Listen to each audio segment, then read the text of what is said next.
Wow. The universal family is great. I don't know how to answer that question because I am actually in awe of all my peers. First off, to be able to open for Wanting in America was a huge honor, especially right after debuting my Mandarin album. I was so thrilled to join her on her Say the Words tour. I joined her in LA and we followed all the way through Seattle. It was my first time on a tour bus. In this day and age when no one has that type of resource, I was totally thrilled to be able to be a part of that experience. Other people at Universal, I am in awe of all of them, from Sun Yanzi, whom I recently met at our company's New Year banquet. She had many positive things to say about me, but I saw her performance at Taipei Arena earlier in the year and it was amazing. And just last December I saw Eason Chen, and seeing both of them live, to say that I admire them would be an understatement. They are both phenomenal, and those are just two people. I know Vanessa Wu Jianhao, when I arrived in Taipei, he really took care of me, and and he, because we have similar backgrounds. He's also from the U.S. and so it's like, oh, 加油. It's tough sometimes when you get started being in a different country, but you can do it. And there's been a lot of people. Yang Wenying is a good friend of mine. I love hanging out and talking about music and singing. Yeah, I would say we have a saying at Universal is that we consider each other one big family, and I've actually found it to be the case. Like, I feel like I'm a part of one big family. Yeah. Biggest influence person, I'd probably have to go back to my brother. He's older than me by quite a bit, but I think a lot of the music that I like started off with him. There was a lot of music in my household. There was classical music in the living room, but then whenever I went to my brother's room, it was jazz, rock, and reggae. And then, because I was so young at the time, I liked Disney music, so there were 5 different musical styles in my house. Classical music, Disney music in my room, and then in my brother's room, rock, reggae, and jazz, and it really formed who I was later on. I liked R&B later on because of my brother. And then when he took an interest in seeing me succeed, no one wanted to see me succeed more than my brother. In terms of musical influences, there's many. I admire anyone I think not only is talented but works really, really hard. In Asia, in this part of the world, it's a lot of people, including everyone I just mentioned, from Eason Chen to Sun Yanzi to Liang Wenying. Everyone works really, really hard. Bruno Mars, I recently saw. He came to Taiwan. He did an Asia tour, and he was just a dynamic performer throughout. I already think, I think people who are talented, that's par for the course. But to really engage your audience and to really perform for them is quite something else. And if you can do that, well then you have my admiration. Wow, he was my mentor when I first arrived in Taipei. I was an intern and apprentice at Enjoy Music for half a year. And he's a really, really great mentor. Every day he would ask me, Dawen, who are you? 他说 Dawen, 你的风格是什么？他每天问我，就是陈志宏老师，有一段时间每一天会问我 Dawen 你的风格是什么？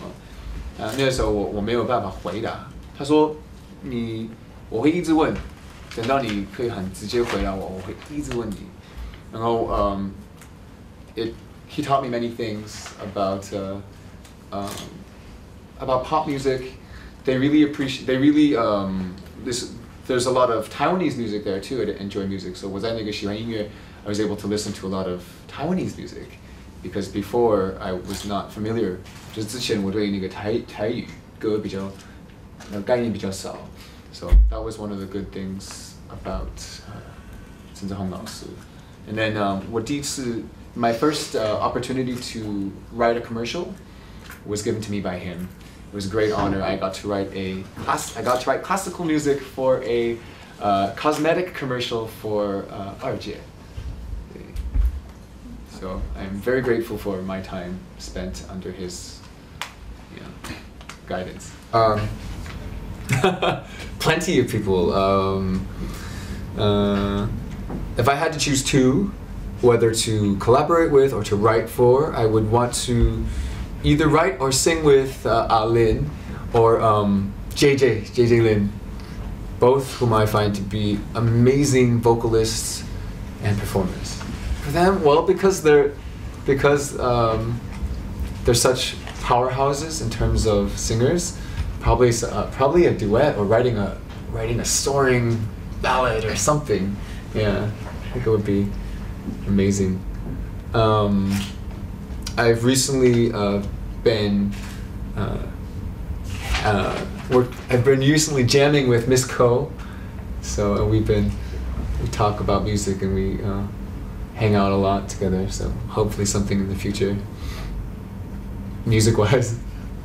我自己不会觉得，因为我是喜欢创作，还有我觉得我做的音乐好久，所以我其实不会想到别的去，我就会专心写音乐，因为那些东西我不能控制，别人的想法我不能控制，还有我觉得我专心写音乐就好了，对。但现在对你的要求也不同嘛，对。目前我不觉得，我不会觉得，因为我不会觉得别人因为我是从 YouTube 来的会对我比较不一样，不会。So I have another mentor, Michael Lin, producer Michael Lin, 林麦克，他帮我制作那个你好那个我的第一个主打歌。他说there is space for everyone, there is room for everyone. The best thing you can do is do you, be yourself, do yourself. 对，所以我不会担心，怎么讲？我不会 I won't be I'm not afraid of being swallowed up in a crowd. I think you just gotta concentrate on your music. As long as you can focus on your music, you'll be okay. That's the advice I would give to anyone. Because there's a lot of people out there, and yes, you can worry about setting yourself apart from them, but the truth is everyone is different already. So if you just focus on what you do best, you'll be fine. That's the challenge. Internet trolls. You know, I want to say something about internet trolls. Internet trolls is only recent, but haters have been around forever. When I was 15, I sang at a assembly, and I thought I did a great job. Got a great reaction from the crowd. And one student, I don't think he liked me very much. I don't know why, but he said, "You sound like a frog." And I remember not caring because I thought it was so preposterous, like it was hurtful, but I didn't think I sounded like a frog, and so that's all that mattered. You know, I wasn't gonna let someone's comment bother me. And I think online hate works the same way. If you don't pay any attention to it, you're fine. The minute you start caring, you're doomed. 就是你一开始在意的时候就完蛋，你就不如你根本不在乎就好了。别人讲你的坏话，你根本不要理就好了。I read it, and you know what? It hurts, but I can't let it get to me. Recently, someone on YouTube, like yesterday, commented on Beautiful and said, "This is the worst singing I've ever heard in my life." And then he kept on, is a troll, a definition of troll. And so this is laughable. I've never heard such a disgraceful singer on a major label. Something like that. It was really harsh. But you know, the good thing is he's the only person that's said that. And then people that like you will come to your defense. And I've found that it would be a complete waste of time to respond. So it's better just to write a new song or think of other things, creative things to do. But to give that person the time of day would be missing the point.